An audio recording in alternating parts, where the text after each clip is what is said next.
Prezados discentes, ainda na perspectiva da, da temática da aquisição e perda da propriedade, mais precisamente da propriedade imóvel, nós vamos falar hoje sobre a uso capião ou uso capião de bens imóveis e as suas mais diversas espécies ou modalidades, tal qual previsto no Código Civil atualmente em vigor.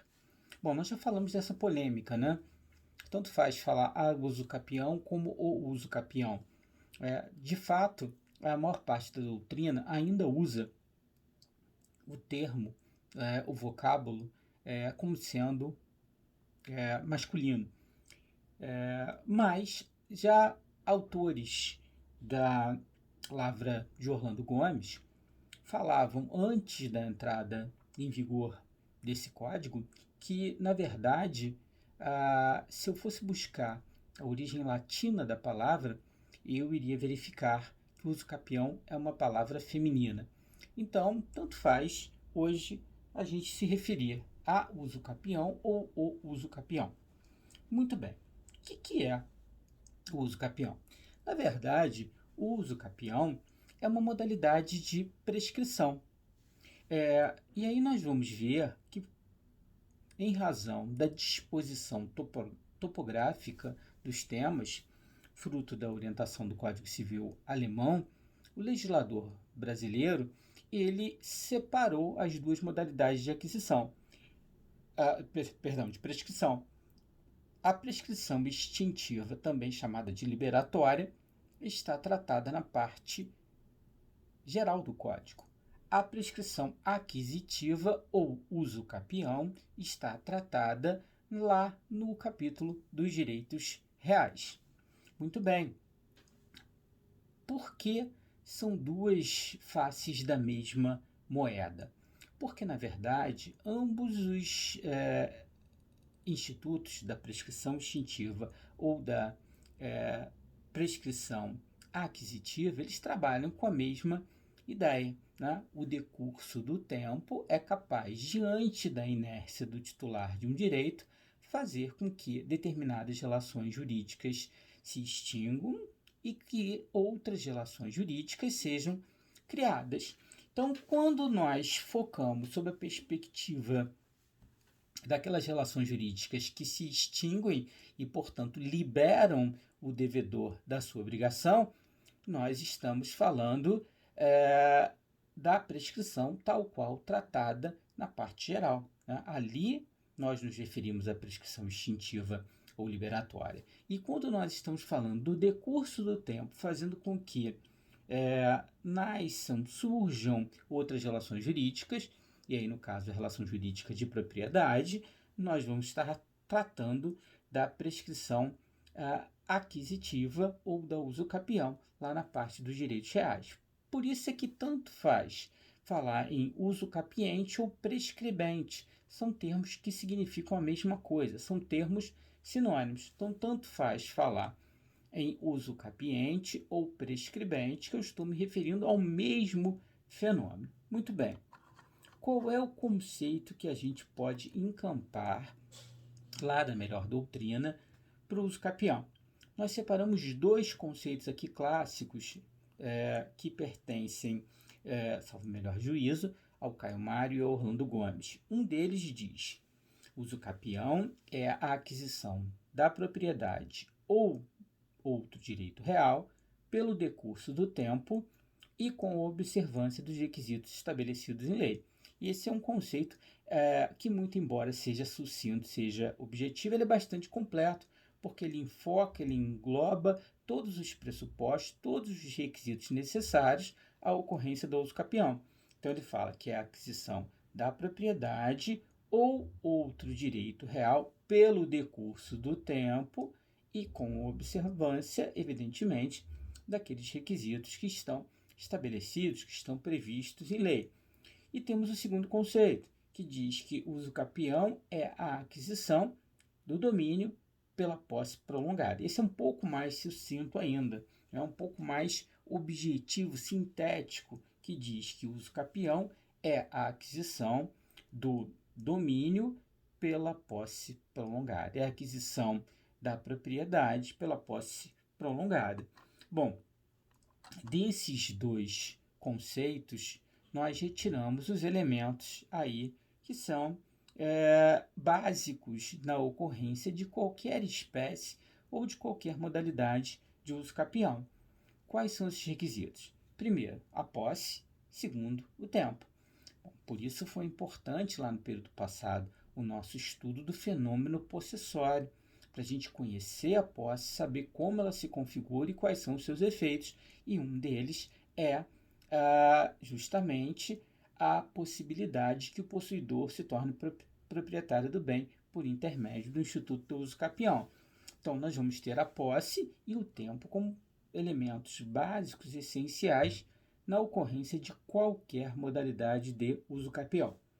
Bom, quais são as espécies de uso capião que a gente tem clássicas, né? Nós temos a modalidade uso capião extraordinário, a modalidade chamada de ordinário e a especial, que se subdivide em algumas categorias, como nós veremos. Então, são três as espécies básicas: extraordinário, ordinário e especial, que vai admitir algumas subdivisões. Muito bem. A grande novidade é que, com a entrada do novo Código Civil em vigor, do novo Código de Processo Civil em vigor, e já um pouquinho antes, com as modificações que foram introduzidas em nosso ordenamento jurídico, se passou a admitir também a uso capião extrajudicial, como nós iremos ver. Mas, sendo judicial ou extrajudicial, eu não vou sair desse arcabouço, eu não vou sair dessas espécies básicas, que serão sempre as três: extraordinário, ordinário e especial. Todas as três admitem a forma judicial ou a forma extrajudicial, como nós iremos verificar. Bom, quais são os direitos abrangidos pelo uso capião? Quase sempre, quando nós falamos em uso capião, nós nos referimos à aquisição da propriedade. E na prática é o que ocorre no mais das vezes, é o que ocorre de forma mais comum, de forma mais recorrente, de forma mais assídua na nossa vida cotidiana, na nossa vida de operador do direito. Mas é possível, em tese, que se venha a adquirir por uso capião outros direitos reais, como, por exemplo, o usufruto, o uso, a habitação, a enfiteuse e as servidões reais, dentre outros, né? Mas, de forma mais rotineira, repito, de forma mais comum, nós vamos verificar aqui a uso capião, ou uso capião, tanto faz, servindo como forma de aquisição da propriedade. E, diga-se de passagem, é simultaneamente forma de aquisição e perda. Por quê? Significa a aquisição da propriedade pelo uso capiente e perda da propriedade pelo proprietário anterior, que se manteve inerte, que não deu uma destinação ao seu domínio, ao bem, à coisa que era objeto do seu direito de propriedade. Então, é simultaneamente causa de aquisição por parte do uso capiente ou prescribente e causa de perda da propriedade para o proprietário que se manteve inerte. Muito bem, vamos lá passar a análise dos componentes básicos e constantes do uso capião, como nós já falamos, a posse e o tempo. Vamos começar pela posse. Quais são os requisitos dessa posse? Para que essa posse seja qualificável como posse ad uso capionem, né? Ou posse que conduz ao uso capião, que é expressa por essa palavra latina, né? Por essa expressão, esse vocábulo latino, posse ad uso capione. Bom, a posse. A lei requer que essa posse seja contínua, isto é, sem interrupções, pacífica ou incontestada por todo o tempo estipulado e com intenção de dono. Então, essa é a posse que conduz ao uso capião. Essa é a posse adjetivada de posse ad uso capione, aquela que é contínua, pacífica ou incontestada por todo o tempo estipulado e, sobretudo, como intenção de dono. Bom, o que significa aqui essa expressão incontestada? Quer dizer que há que haver ausência de contestação de quem tenha legítimo interesse, isto é, do proprietário anterior, do proprietário que se manteve inerte, do proprietário contra quem se visa usucapir. Por isso que, normalmente, se exige que se junte na ação de usucapião as certidões dos distribuidores cíveis em nome do usucapiente e em nome do proprietário contra quem se deseja usucapir. Por quê? Para verificar se em algum momento esse proprietário ingressou com alguma demanda objetivando a retomada do bem. Seja essa demanda possessória, aquelas ações típicas que nós já vimos, sobretudo a ação de reintegração de posse, seja essa demanda petitória ou reivindicatória. Então, se juntam essas certidões dos distribuidores cíveis lá do distribuidor civil daquela localidade, a gente vai verificar se houve ou não contestação a essa posse. E não havendo, está preenchido o requisito. Importante que se diga ainda que a posse que conduz ao uso capião, que a posse ad uso capione, é aquela que se exerce com animus domini, com intenção de dono. E aqui a gente cede um pouco àquela perspectiva da teoria subjetiva da posse do Savigny, não é? Porque aqui vai se exigir, sim, a intenção de dono. Portanto, se exige a intenção de dono, afasta-se da possibilidade de usucapir duas situações. Primeiro, a situação do detentor, lá do artigo 1198 do Código Civil, que diz: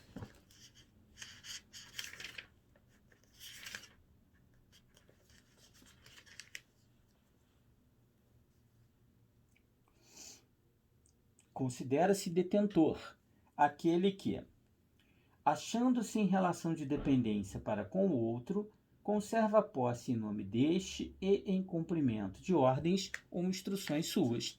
O detentor, também chamado de servo ou fâmulo da posse, é aquele que não é considerado possuidor porque a norma lhe retira, a norma jurídica, o postulado legal, lhe retira essa possibilidade. É aquele que guarda uma relação de dependência, né, para com o outro, né, exercendo a posse em nome do outro, obedecendo às suas ordens, obedecendo às suas instruções. É o exemplo típico, por exemplo, do caseiro, né, que cuida lá da casa de praia, que cuida do sítio. É o exemplo do motorista que dirige o carro do seu patrão, né? Há uma relação de dependência, de subordinação jurídica, de dependência econômica entre o verdadeiro dono e possuidor e o detentor. Então, o detentor, enquanto se mantém nessa condição, ele sequer tem a posse. Se não tem a posse, muito menos a posse ad uso capione. Também não poderá usucapir aquele que exerce a posse em razão do fenômeno das posses paralelas ou do desdobramento da posse, daquele que teve a posse cedida por outrem, né? Aquele desdobramento, aquela distinção entre posse direta e posse indireta. Então, o locatário, enquanto se mantém vigente o contrato de locação, não pode usucapir, porque ele tem uma posse que obriga a restituir. Da mesma forma, não pode o mandatário, não pode o comodatário, não pode o credor pignoratício e por aí vai, né? todas as situações em que essa posse decorreu de uma relação jurídica obrigacional ou real, em que uma pessoa cedeu a posse para outra. Aquela distinção, repito, entre posse direta e posse indireta. Então, o possuidor direto, enquanto se mantém essa relação jurídica obrigacional ou real, que determina ele o dever jurídico de restituir o bem findo o contrato, ele não pode, porque não tem a posse ad uso capione. A exceção a isso é o fenômeno da interversão da posse ou da modificação unilateral da posse. A pessoa que possui em nome alheio passa, por vontade própria, unilateralmente a possuir em nome próprio. Então, a jurisprudência vem admitindo que possa ocorrer a interversão em determinadas situações. Então, o sujeito era caseiro, a pessoa que era dono morreu, nenhum herdeiro mais apareceu, e ele que exercia uma posse em nome de outrem passa a exercer uma posse em nome próprio. É ele que passa a pagar as contas, é ele que passa a cuidar não só mais do sítio em nome de outra pessoa, mas ele passa a cuidar em nome próprio, ocupa a casa principal, aluga para festejo e outras coisas mais, e por aí vai.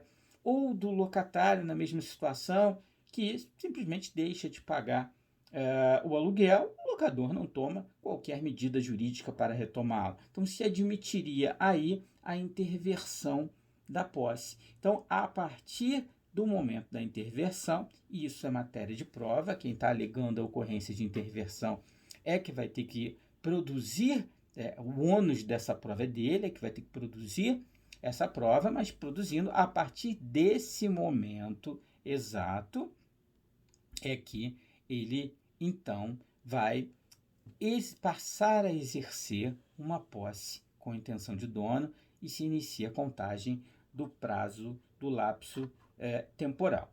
Se admite aqui, e nós citamos como referência o artigo 1243, o que nós chamamos de fenômeno da accessio possessionis ou successio possessionis, que é o fenômeno da acessão da posse, isto é, redução de diferentes posses a uma só para fins de contagem do prazo prescricional.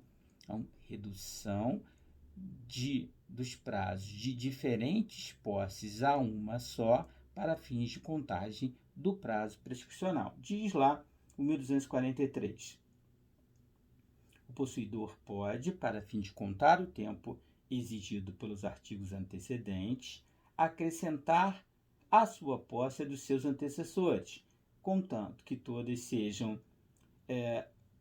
contínuas, pacíficas e, nos casos do artigo 1242, com justo título e boa-fé. Então, a pessoa não precisa possuir por si mesma durante todo aquele tempo. Ela pode somar a posse dos possuidores que a antecederam, desde que essas posses tenham as mesmas características, isto é, que elas sejam contínuas, não pode haver interrupção, cisão dessa continuidade, pacíficas, incontestadas e por todo o tempo exigidas em lei. E aqui nós vamos ver que essa cessão da posse, ela admite duas situações. Primeiro, na sucessão a título universal. Quando é que ocorre a sucessão a título universal? Quando o sucessor vai se investir na totalidade das relações jurídicas que pertenciam ao antecessor. Normalmente, a sucessão a título universal ocorre causa-morte, ocorre em razão da morte da pessoa. Essa é a regra, nós vamos ver as exceções a isso lá na frente do curso, quando vislumbrarmos aí o direito das sucessões. Então, se o sujeito exercia a posse e morreu, os seus herdeiros vão poder somar a posse do seu antecessor à sua. Então, se o período de posse, por exemplo, se o prazo exigido para posse, por exemplo, é de 15 anos, e a pessoa ficou lá 14 anos tendo a posse mansa, pacífica, contínua e incontestada por todo o tempo, exigida em lei e com a intenção de dono, os seus herdeiros vão precisar apenas de mais um ano. Vão somar os 14 anos do possuidor antecedente e mais um ano no exercício da posse, eles vão contabilizar os 15 anos exigidos pela lei. Se o prazo for de 15, pode ser de 10, pode ser de 5, e aí a gente vai ver nas mais diversas situações. Então, a sucessão a título universal é aquela que se dá sobre a totalidade do patrimônio do sujeito. Por isso é que ocorre, via de regra, causa-morte, porque em vida ninguém pode dispor da totalidade do seu patrimônio sem fazer reserva de parte suficiente à sua subsistência. Mas nós temos a cessão também que se dá a título singular. Aquela que se realiza a título singular se dá sobre coisa certa e determinada, sobre coisa individualizada. Né? Então, isso ocorre, por exemplo, num contrato que nós chamamos de contrato de cessão de direitos possessuários. Então, se eu exerço essa posse mansa, pacífica, contínua e contestada durante algum tempo, nada me impede, em sendo a posse um direito real, como a gente aprendeu no período passado, nada impede que eu aliene a minha posse, né, a título gratuito ou a título oneroso para terceiro. Então, eu tenho a posse lá de uma gleba de terras, de um imóvel na região de Secretário, por exemplo, e tenho a posse, repito, e não quero mais ficar lá, quero sair, quero vir para a cidade, quero estar no local mais próximo, por N razões, posso então vender o direito que eu tenho sobre o bem através desse contrato chamado de cessão de direitos possessórios. Como posso também, se assim quiser, doar para um terceiro. Né? Então pode haver a cessão gratuita ou a cessão onerosa de direitos possessórios. Por que ela é chamada de sucessão a título singular? Porque se dá sobre um objeto determinado, singular, individualizado.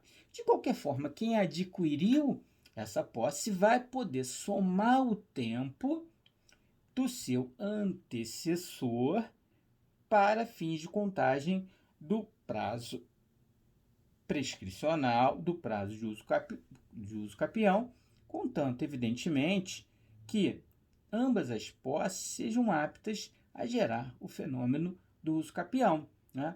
E já aprendemos no período passado também que eu tenho que levar em consideração o disposto nos artigos 1206 e 1207, sobretudo na sucessão a título singular.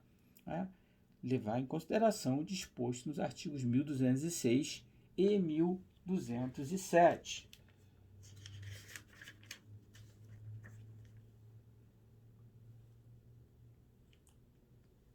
Diz o 1206.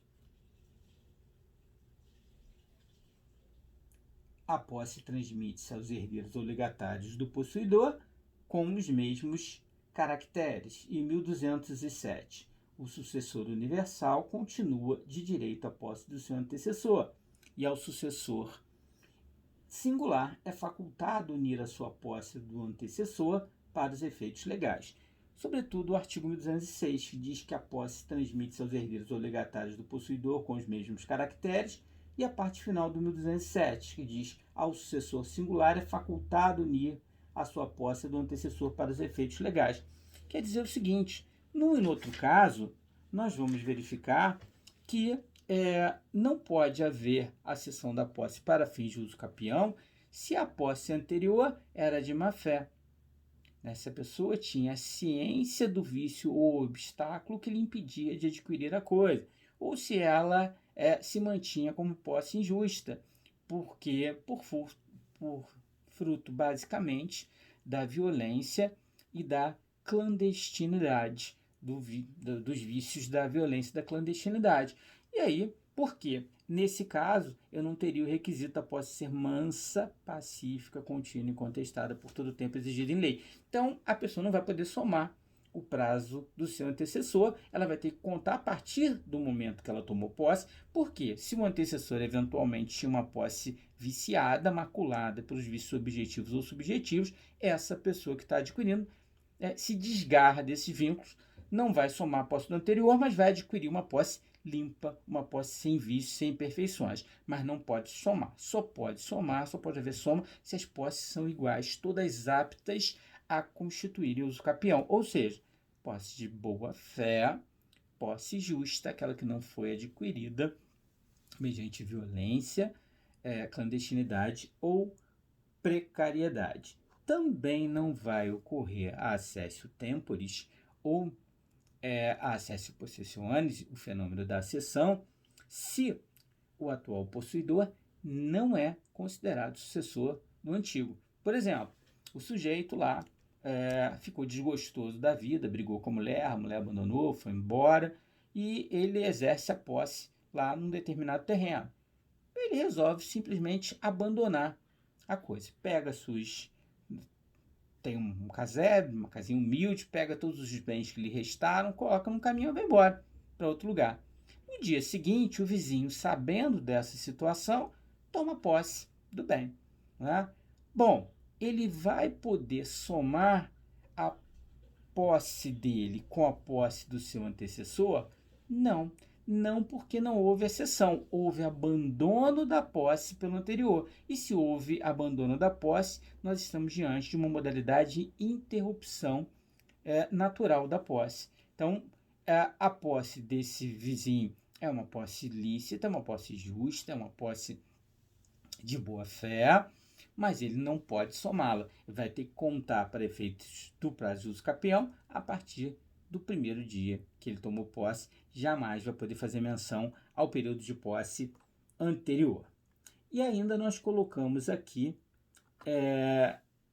uma observação importante, porque a questão da cessão da posse ela vai produzir efeitos diversos dependendo da modalidade de uso capião. Então, essa observação é importante e nós vamos voltar a ela mais à frente, quando verificarmos aí as espécies de uso capião. Podemos dizer, de forma embrionária, de forma inicial, que na uso capião é viável a cessão de posse, tanto na modalidade extraordinária, artigo 1238, quanto na ordinária, artigo 1242. Nós vamos ver as características tanto da modalidade extraordinária quanto da ordinária. Entretanto, a proibição, a vedação de seu emprego nas modalidades especial, seja urbana e seja rural, né?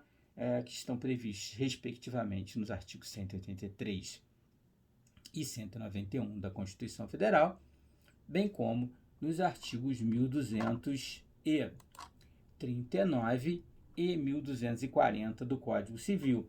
Por quê? Porque se exige nessas duas modalidades, nós vamos ver que essa exigência afeta a função social, né, já que eles se destinam basicamente à subsistência, sobrevivência, moradia dessas pessoas, há uma exigência do requisito da pessoalidade, abrangendo o núcleo familiar. Então, nesses casos aqui, só haverá a cessão da posse em se tratando de sucessão universal. Né? Por quê? Quando dentro da mesma família o pai morre e o filho continua ocupando. Aí se entende que não se quebrou o requisito da pessoalidade, que se manteve o requisito da pessoalidade. Agora, jamais com um terceiro estranho. Um terceiro estranho à família não poderia somar o prazo do possuidor antecedente. Então, se a pessoa exerce a posse e resolve a título singular, sucessão a título singular, aliená-la através da cessão de direitos possessórios a um terceiro, que não integra a sua família, o terceiro não vai poder somar o tempo de posse do antecessor. A partir do momento que ele adquiriu a posse, começa uma nova contagem do prazo. com uma pequena exceção, que é a chamada usucapião especial coletiva, que está prevista lá no Estatuto da Cidade, na Lei 10.257 de 2001, mais precisamente no artigo 10, parágrafo 1º, que admite a sua aplicabilidade. E nós vamos observar por que se admite a sua aplicabilidade. A usucapião especial coletiva é realmente bastante singular. O objetivo dela é de regularização fundiária no meio urbano, né? Então, de concessão de títulos de posse, basicamente para populações de baixa renda, economicamente mais fragilizadas, né? E que o pessoal chamava anteriormente de favela, hoje se denomina de comunidades, né? Se quer regularizar ali. E ali a gente sabe que o movimento de entrada, de saída de pessoas é muito grande, né?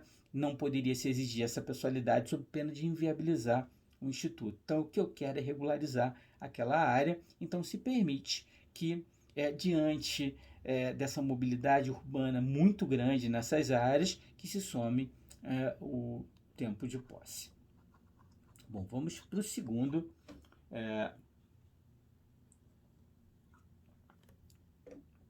Vamos para o segundo elemento básico, que é o tempo.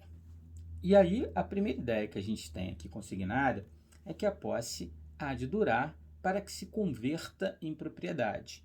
É o que se denomina de continuatio possessionis. Então, ela há de perdurar no tempo para que ela seja apta, então, a se transformar, a se convolar no instituto da propriedade.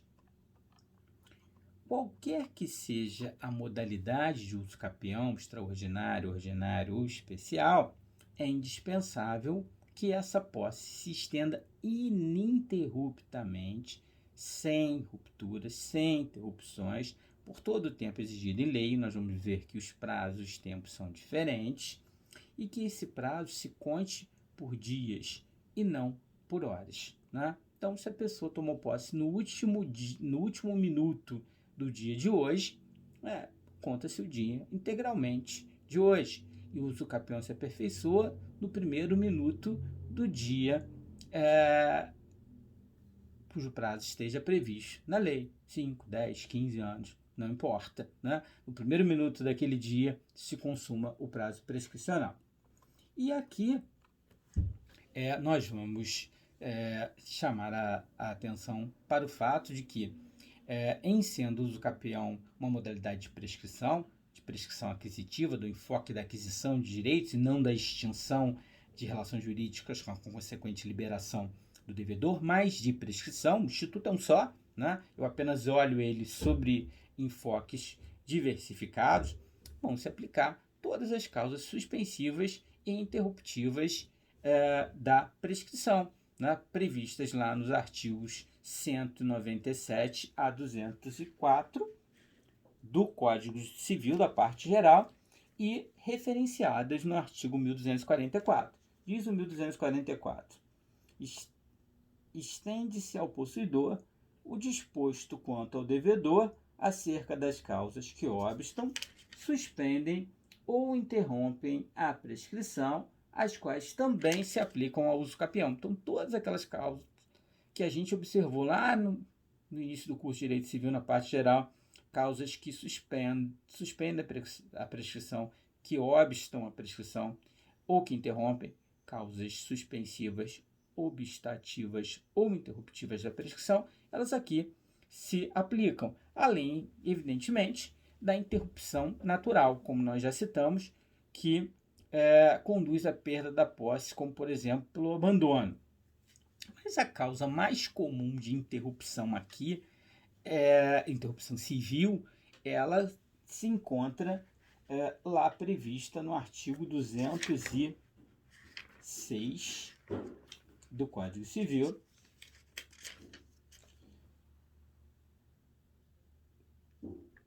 perdão, 202 do Código Civil, no inciso 1º, que diz: a interrupção da prescrição, que somente poderá ocorrer uma vez, dar-se-á por despacho do juiz, mesmo incompetente, que ordenar a citação se o interessado a promover no prazo e na forma da lei processual. Então, o 202, inciso 1º, é a modalidade mais comum de interrupção civil.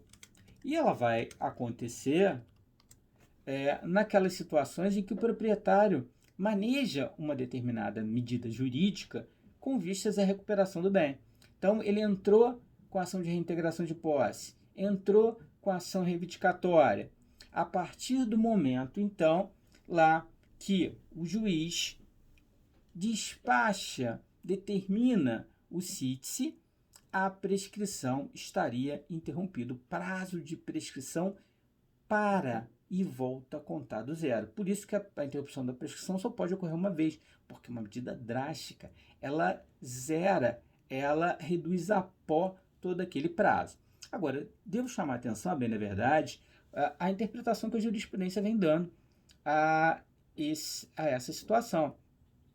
A jurisprudência diz que essa modalidade de interrupção do 202, parágrafo 1º, a citação determinada por juiz em uma ação que objetiva a recuperação da coisa, ela só vai produzir efeitos, só vai produzir essas consequências se essa ação for julgada procedente, evidentemente. Se o pedido nela for julgado procedente e aquele possuidor for desalijado da sua posse, for retirado da sua posse, porque aí retroage ao momento da citação para dizer que a partir dali ele não era a posse que ele exercia, não é? Muito embora fosse considerada uma posse ad uso capione, o tempo dela estava interrompido, voltou a contar do zero, portanto ele vai ter que desocupar o bem, o tempo de prescrição não se aperfeiçoou. E devemos ainda mencionar um requisito que é importante também, né? A posse e o tempo são indispensáveis, mas é claro que quando nós falamos de res habilis, nós estamos falando de coisa suscetível de sofrer os efeitos da prescrição aquisitiva, porque não é qualquer bem que pode ser adquirido por uso capião, né? Há aqueles bens naturalmente inalienáveis, né? Como a luz solar, como a água do mar, como o ar atmosférico. Não posso adquirir por uso capião, porque se eu não posso dele me apropriar, se eu não posso dele dispor, ele não está no comércio jurídico. Não estando no comércio jurídico, eu não posso pretender adquiri-lo, incorporá-lo ao meu patrimônio. E há ainda aqueles bens que são legalmente indisponíveis, aqueles bens que eu não posso me apropriar, que não se pode dispor por efeito da lei. E aqui nós nos referimos basicamente aos bens públicos, né? Aos bens de uso comum do povo, aqueles bens que estão afetados a uma finalidade geral, né? As ruas, as praças, as praias, esses bens são bens de uso comum do povo. Aqueles bens de uso especial, que são aqueles bens afetados a uma finalidade específica, uma escola, um hospital, uma creche, um posto de saúde, uma repartição pública, são todos bens de uso especial. E ainda os bens dominicais, aqueles bens que, muito embora não estejam afetados a uma finalidade comum ou especial, geral ou especial, são considerados públicos porque o titular do direito de propriedade sobre eles é uma pessoa jurídica de direito público. Então, eu não sei se eu já comentei isso com os senhores, mas há uma categoria de bens chamados bens jacentes, ou seja, quando a pessoa falece sem deixar herdeiros legítimos ou testamentários, sem aqueles herdeiros legais previstos na lei, descendentes, ascendentes, cônjuge, companheiro ou colaterais, ou deixar testamento, esses bens são considerados bens jacentes e são incorporados hoje ao domínio do município onde essa pessoa morreu, onde ela tinha domicílio, ou do Distrito Federal, se ela teve por último domicílio o Distrito Federal. Então, é possível que o município venha a herdar, a receber esses bens. Ele não é considerado herdeiro, mas tecnicamente sucessor, que ele venha receber esses bens. Então, pode ser que o município de Petrópolis receba apartamento, receba casa, receba carro, receba inúmeros bens, porque a pessoa morreu sem deixar herdeiros. E aí a lei diz que quem vai recolher esses bens é o município onde ela tinha herdeiro. E esse bem é um bem dominical. Por quê? Está afeto a uma finalidade de uso comum? Não. De uso geral? Não. De uso especial, particular? Não. Então por que ele é bem público? Porque o seu traço distintivo é que o titular de direito de propriedade sobre ele é uma pessoa jurídica de direito público interno, no caso, o município. Muito bem, então nós aqui destacamos que os bens públicos não estão sujeitos a uso capião. Isso está lá nos artigos 183 e 191 da Constituição Federal. Isso está consignado já há muitos anos na súmula 340 do STF e está previsto no artigo 102 do atual Código Civil. Então, bem público eu não posso adquirir por uso capião, não posso me tornar proprietário desse bem por uso capião. Nós vamos ver que há uma outra modalidade em que ele pode ser adquirido, que é a concessão de uso especial para fins de moradia, mas isso nós vamos ver mais à frente. Mas uso capião para fins de aquisição da propriedade não é possível, né? Há quem negue até que possa, nós estudamos isso no período passado, possa haver posse sobre bens públicos, né? Há uma corrente de pensadores que diz que quem ocupa um bem público é mero detentor, sequer possuidor seria considerado. Quanto mais uma posse ad usus capione e, por fim, ainda que eu admitisse essa posse, essa coisa seria insuscetível de uso capião. A única controvérsia aqui, mas ela é minoritária, defendida por um pequeno escol de autores, um pequeno grupo de autores, é sobre as terras devolutas. Porque para alguns, né, muito embora as terras devolutas sejam subespécie dos bens dominicais ou dominiais, né, muito embora elas sejam uma subespécie dos bens dominicais ou dominiais, elas estão sujeitas a um tratamento diferente. Da onde vem essa ideia de terra devoluta? Vem lá do Brasil colônia, da forma como Portugal resolveu ocupar o país, né? Através das capitanias hereditárias, através das dadas de terra. Então era a coroa portuguesa entregava a terra aqui a algumas pessoas a título de posse para que elas pudessem explorá-las, mas essa entrega, essa dada, essa concessão estava submetida a determinadas condições. E quando aquela pessoa que recebia o beneficiário da terra descumpria essa obrigação, a terra que lhe fora outorgada, concedida, era devolvida à coroa portuguesa. Então, daí gerou a questão de terras devolutas, essa ideia de terra devoluta, né?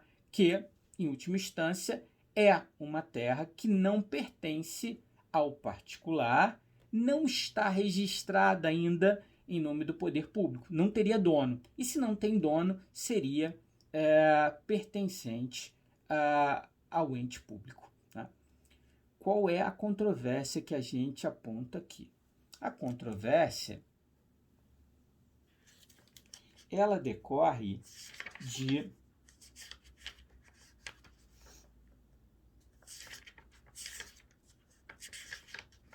da interpretação de um dispositivo da Constituição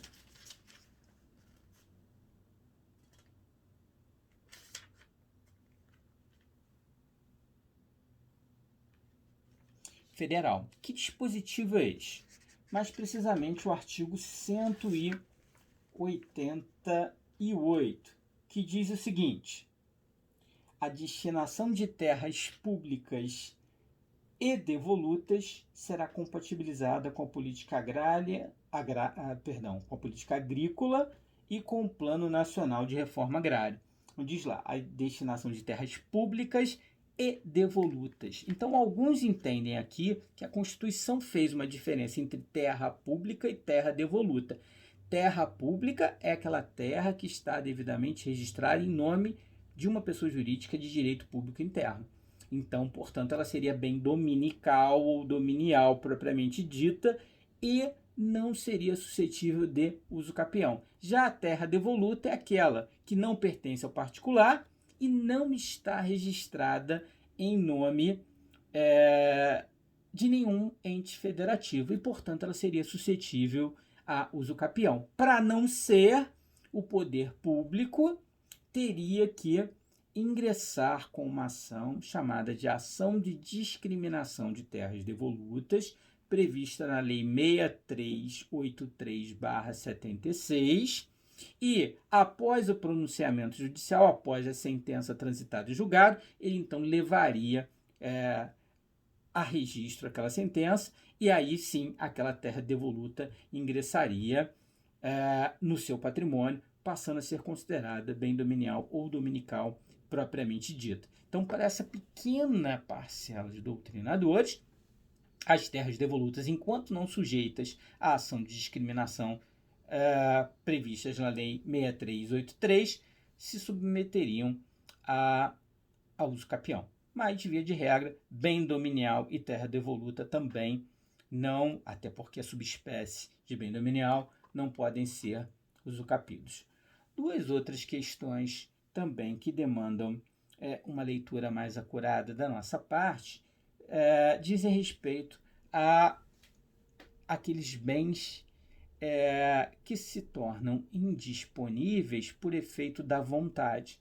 Isto é, aqueles gravames ou restrições voluntárias ao direito de propriedade, chamados de cláusula de inalienabilidade, impenhorabilidade e incomunicabilidade, que estão previstos lá no artigo, estão mencionados no artigo 1911 do Código Civil.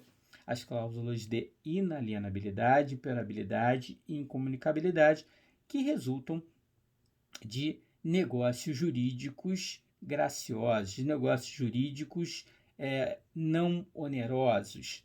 Então, decorrem basicamente ou de testamento ou de doação. Então, eu posso inserir no meu testamento que eu estou deixando um determinado bem para uma pessoa, gravado com as cláusulas de inalienabilidade, impenhorabilidade e incomunicabilidade. Eu posso doar um bem para um filho, para um irmão, para minha mãe, para quem eu quiser, para um amigo, gravado com essas cláusulas de inalienabilidade, impenhorabilidade e incomunicabilidade.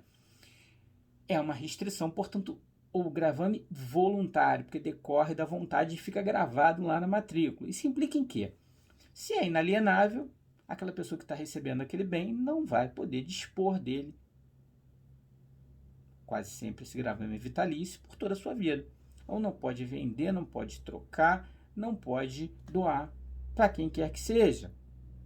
E o 1911 diz que basta gravar com a cláusula de inalienabilidade para que esse bem também se torne impenhorável e incomunicável. Então, basta que eu grave com as cláusulas de inalienabilidade para que ele automaticamente também se torne impenhorável e incomunicável. E com isso eu retiro ele do comércio jurídico. Por quê? Se ele é inalienável, eu não posso dispor dele a qualquer título. Se ele é impenhorável, significa que esse bem não responde por dívidas que seu titular, que o seu agora proprietário, novo dono, venha a ter, a não ser, claro, dívidas que decorram do próprio bem, IPTU, taxa condominial, mas qualquer outra dívida da pessoa não atinge esse bem. E incomunicável na medida em que, se a pessoa contrair matrimônio, se a pessoa contrair núpcias, esse bem não vai integrar o patrimônio comum, não vai ser repartido em caso de dissolução do vínculo matrimonial, pertence só a ele, é um patrimônio individual, é um patrimônio especial, é um patrimônio particular. Bom, bem gravado com essas cláusulas, porque está fora do comércio jurídico, pode ser usucapido? Muito embora o Supremo Tribunal Federal tenha até discutido essa questão e chegado à conclusão, um acordo bem antigo, que não era possível, a maior parte da doutrina e da jurisprudência atuais vem admitindo que os imóveis gravados com as cláusulas de inalienabilidade, impenhorabilidade e incomunicabilidade, muito embora estejam fora do comércio jurídico por efeito da vontade, podem sim ser objeto de uso capião, por um detalhe, né? O uso capião é forma ou modo originário de aquisição da propriedade. É como se aquele bem não tivesse proprietário anterior. Então, se estava gravado com aquelas cláusulas, se havia restrições, havia proprietário anterior, não para aquele que está usucapindo. Aquele que está usucapindo é como se estivesse incorporando ao seu patrimônio um imóvel, um bem que nunca tivesse tido dono antes. Então, é possível. E outra questão também que gerou controvérsia durante um tempo é se seria possível a chamada usucapião entre condôminos. Bom, eu não estou falando do condomínio edilício aqui, que é o condomínio lá do edifício de apartamentos. Eu estou falando do condomínio em si. O que caracteriza o condomínio? Quando eu tenho uma pluralidade, 2 ou mais, né, uma pluralidade de titulares de direito de propriedade sobre uma mesma coisa. Cada um vai ter, então, uma cota parte ou fração ideal do todo. Então, um caso muito comum que a gente verifica de condomínio é aquele que nasce por força do direito sucessório. Então, morreu lá o sujeito, o único bem que ele tinha era uma casinha e deixou 4 filhos. Bom, é claro que essa casa não admite uma divisão cômoda. Eu não posso reparti-la em 4 partes, né? Então, em virtude da indivisibilidade desse bem, os 4 herdeiros, os 4 filhos, vão ficar como condôminos desse bem. Cada um tem direito a 1/4 ou 25% do todo, do condomínio, né? E a gente vai aprender em condomínio que nenhum condômino pode fazer uso da coisa, né, se servir do direito que tem, excluindo o direito dos demais. Mas o fato isso é o que está na lei. No dia a dia, na prática, muitas vezes um só condômino é que exerce as faculdades de uso, gozo e, quiçá, de disposição sobre aquele bem. Os outros condôminos simplesmente abandonam o bem. E se ele exerce com exclusividade a posse, e essa posse é com ânimos domini, quer dizer, se ele não presta conta dessa posse para ninguém, se fosse um terreno e ele explorasse para o estacionamento e dividisse o dinheiro com os demais, ele não está exercendo uma posse com ânimos domini. Ele está exercendo a posse em nome também dos demais. Tanto é verdade que ele reconhece isso e distribui o dinheiro para os demais. Agora, se ele está nessa casinha lá, ele que ocupa sozinho, ele que conserta, ele que paga as contas, ele que quita o IPTU, ele que arruma tudo, conserta o muro, que capina, e os outros condôminos, os outros irmãos largaram para lá, abandonaram, nunca exigiram o exercício de um direito sobre aquilo, é possível que ele venha a usucapir, não é? Os 3/4 do qual ele não é proprietário, porque 1/4 ele já é dono por efeito condomínio, ele tem 1/4 ou 25%, ele pode usucapir, então, o restante. A jurisprudência vem se consolidando nesse sentido. Efeitos. Bom, o principal efeito do usucapião nós vamos observar, constituir título para o usucapiente. Título este oponível erga omnes. Por quê? Porque através do usucapião a pessoa adquire o direito à coisa, adquire a propriedade sobre a coisa, mas ela ainda não tem um título formal que consigne, que materialize esse seu direito. Então ela exerce, mas ela ainda não tem um título formal que consigne, um título formal que materialize o seu direito. Então, a partir do momento em que a pessoa ajuiza a ação de usucapião ou ingressa com o usucapião extrajudicial, ela vai passar a ter um título. E levando esse título ao registro de imóveis, esse título gera a presunção de propriedade e efeitos erga omnes, presunção de proprietário, porque ninguém mais vai poder dizer que desconhece a existência desse título, e oponível erga omnes. Já falamos do registro aqui, sabemos desses efeitos. E num segundo plano, isso vai se voltar mais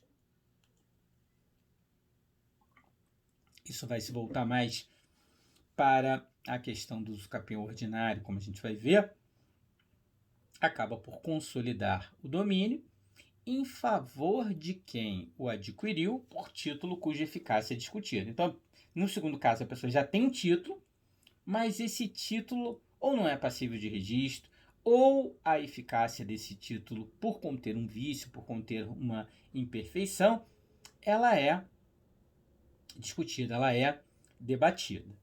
Muito bem, então agora a gente já viu aí a questão dos elementos básicos da posse, do tempo, da coisa suscetível de ser usucapida e dos efeitos. Podemos passar então às espécies de usucapião. E a primeira espécie de usucapião que a gente vai fazer alusão é o chamado usucapião extraordinário, que está previsto lá no artigo 1238 do Código Civil. A primeira coisa que a gente tem que chamar atenção aqui é que houve uma redução do prazo prescricional. Mas vamos lá ao que diz o artigo. Aquele que, por 15 anos, sem interrupção nem oposição, possuir como seu um imóvel, adquire a propriedade, independentemente de título e boa-fé, podendo requerer ao juiz que assim o declare por sentença, a qual servirá de título para o registro no cartório de registro de imóveis. Então, a primeira coisa que a gente chama atenção aqui é esse prazo. Sobre a égide do Código Civil de 16, a gente já tinha o Instituto dos Capiões Extraordinários. Entretanto, o prazo para o usucapião extraordinário era de 20 anos. E já foi, para vocês terem ideia, de 40, depois foi reduzido para 30, desde a entrada em vigor do Código Civil de 16, né, que foi em 1º de janeiro de 1917, era 40, depois foi para 30 e se consolidou com alterações legislativas subsequentes em 20 anos. Então, agora, o prazo desse usucapião extraordinário, ele cai, ele reduz para 15 anos. Antes era 20, então basta 15 anos. Muito bem. Quais são os requisitos? Bom, primeiro requisito é aqueles dois requisitos que nós falamos que são indispensáveis. O tempo inteiro a gente vai analisar. Posse e tempo. E claro, eu já estou partindo da premissa aqui que a coisa seja suscetível de ser adquirida por usucapião, que ela esteja, por evidente, no comércio jurídico. Então, quais são os requisitos? Posse ad usucapione, aquela posse mansa, pacífica, contínua e contestada, por todo o tempo exigido em lei, e com intenção de dono, com animus domini. Então, quando diz aqui, aquele que, por 15 anos, sem interrupção nem oposição, possuir como seu um imóvel. Está falando da posse ad usucapione. Segundo, tempo. Quando ele fala em 15 anos. Então, logo nesse início aqui, quando ele fala aquele que, por 15 anos, sem interrupção nem oposição, possuir como seu um imóvel, ele já está falando desses dois requisitos da posse do tempo. E chamamos a atenção aqui, ou relembramos, rememoramos, como queira, que aqui cabe a cessão da posse. Né? Então, a pessoa não precisa ter ficado sozinha os 15 anos, ela pode somar a sua posse quando seu antecessor, seja na sucessão universal, seja na sucessão singular, não importa, desde que essas posses tenham as mesmas características aqui que conduzam ao usucapião. E também não há necessidade que o usucapiente exerça por si mesmo os atos possessórios. São legítimos aqueles atos que são praticados por intermédio de prepostos, agregados ou empregados. Um sujeito pode ter a posse de uma fazenda no Mato Grosso e morar no Rio, mas tem lá os empregados, tem lá o capataz, né, que cuida de tudo, que cria gado, que planta, não interessa. Então ele vai lá 1, 2 vezes por ano. Ele deixou de ser possuidor, de ter posse com a intenção de dono? Não. Ele está exercendo a posse por meio de terceiros, por meio de prepostos. Nada impede, não precisa exercer pessoalmente, por si só, pode ser por interposta pessoa, por detentores, por empregados que lá estejam. E aí continua o dispositivo legal. Adquire-lhe a propriedade independentemente de título e boa-fé. Então, justo título e boa-fé. No uso capião extraordinário, não se exige que o possuidor esteja munido de justo título e sequer que ele esteja de boa-fé. Para a melhor doutrina, se a pessoa fica 15 anos na posse mansa, pacífica, contínua e incontestada com intenção de dono, de um determinado bem, ainda que essa posse tivesse se iniciado de forma viciada, o tempo teria apagado as máculas, teria apagado os vícios. Então, o justo título e a boa-fé, nesse caso, seriam presumíveis. Tá? Haveria uma presunção criada pela lei. E aí, nós passamos ao finalzinho do artigo, que diz: podendo requerer ao juiz que assim o declare por sentença. Bom, a sentença, então, não é um requisito indispensável, porque a lei fala em podendo, não em devendo. Então, o que acontece aqui? Olha só. Essa sentença é tida como declaratória, porque o juiz nada mais vai fazer do que, no seu provimento jurisdicional, reconhecer a existência de uma determinada relação jurídica. Reconhecer que aquela pessoa que ficou na posse mansa, pacífica, contínua e incontestada por todo o tempo exigido em lei, qual seja 15 anos, com a intenção de dono, que ela é dona. Então, se a pessoa não quiser entrar com a ação, ela deixou de adquirir a propriedade? Não. Ao completar os 15 anos, ela já é proprietária. A sentença é só para que essa pessoa venha constituir um título registrável oponível a erga omnes. Mas se ela não quiser, ela já é dona. Só que é uma propriedade sui generis, porque é uma propriedade que não tem título, mas é proprietária. Portanto, sentença e, consequentemente, o registro, que assim o declare por sentença, qual servirá de título para registro no cartório de registro de imóveis, o registro não são requisitos indispensáveis. Então, quais são os requisitos do uso capião extraordinário?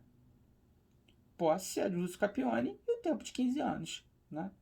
São esses os requisitos só. Já que, cumprindo esses dois requisitos, se presume o justo título e a boa-fé. A sentença não é indispensável e muito menos o registro. Apenas se a pessoa quiser constituir um título oponível a erga omnes, é que ela vai entrar com a ação. Né? E aí a gente vai observar um dado interessante. Quanto maior for o tempo exigido de uso capião, menores serão os requisitos exigíveis ali. Chamamos atenção também para a novidade legislativa que foi trazida por intermédio do parágrafo único do artigo 1238, que é a chamada posse-trabalho. Diz lá: o prazo estabelecido neste artigo reduzir-se-á a 10 anos, isso não existia no Código Civil de 16, se o possuidor houver estabelecido no imóvel a sua moradia habitual ou nele realizado obras ou serviços de caráter produtivo. Então, eu posso ter uma redução desse prazo para 10 anos se ele, além da posse mansa, pacífica, contínua e incontestada, com intenção de dono por todo o tempo exigido em lei, ele ainda estabeleceu no imóvel a sua moradia ou realizou obras ou serviços de caráter produtivo. Por quê? Eu simplesmente posso ter lá um terreninho na área de Fagundes, na área de Secretário, e que eu não moro, nem realizei qualquer obra. Eu só cerquei o terreno, deixei lá uma vaquinha pastando, plantei uma meia dúzia de árvores frutíferas, mas nunca fiz um barracão lá, nunca morei, nunca realizei qualquer obra ou serviço produtivo. Eu vou poder usucapiar? Vou poder usucapiar, mas pelo caput, pelo prazo de 15 anos. Agora, se além de ter cercado, ter murado, eu fiz a minha casinha lá, eu moro lá, né? Eu crio galinhas, vendo os ovos das galinhas, enfim, fiz obras ou trabalhos relevantes ali, o meu prazo diminui para 10 anos. Então, isso é importante. Um reflexo inquestionável daquilo que a gente chama de função social da posse. E é de se destacar também que, diante da natureza dúplice das ações possessórias e da ação reivindicatória ou petitória, o uso capião extraordinário pode ser oposto em matéria de defesa. Então, se o proprietário, não é, que permaneceu inerte durante todo o tempo, 10 ou 15 anos, vem, depois desse período, ingressar com uma ação visando a retomada do bem, o réu, que vai ser o possuidor, vai se defender com a exceção de uso capião. Então, o juiz, reconhecendo que estão presentes os requisitos da uso capião, vai julgar improcedente a ação reivindicatória ou a ação possessória.